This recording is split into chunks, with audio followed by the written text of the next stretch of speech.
In funnier news, if you think that by not acknowledging conspiracies, you're somehow going to be spared by them, you're obviously very wrong.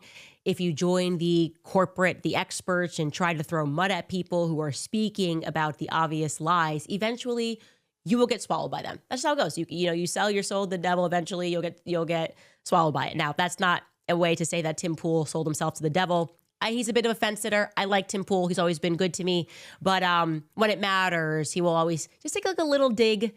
And he kind of did that when I started investigating the Charlie Kirk series. And he kind of said, oh, well, no, you're number one podcast and you should be more concerned about harmony.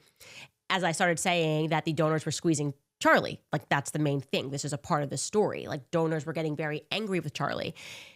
And then what happened was that Tim Pool, who is always invited to speak at Turning Point USA's AmFest, they cut him seemingly because of his anti-Israel, or what could be interpreted as anti-Israel rhetoric. Anyways, let's watch Tim Pool in quick succession.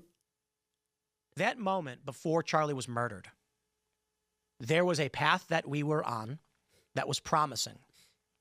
Now, 2 months later, the narrative has turned into conspiracy drama about Charlie Kirk.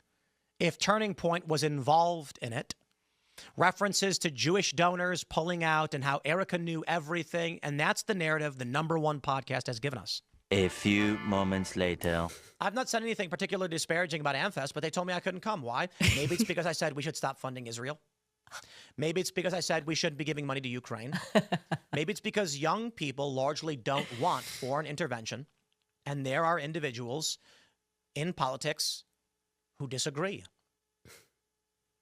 There it is, Tim. And I do that in friendly jest, but that's the point. Like, just you got to go after the thing and talk about what's real, because there was an infiltration happening at Turning Point USA. It's still happening, obviously. Charlie was in the way.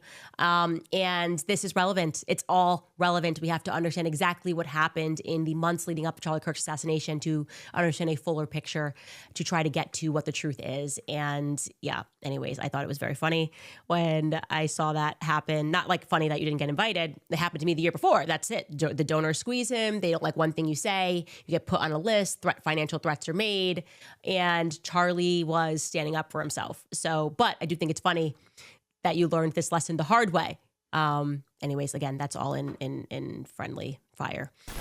What difference at this point does it make? Join the movement. Feel the vibe. TrumpRap.com, where truth and rhythm collide.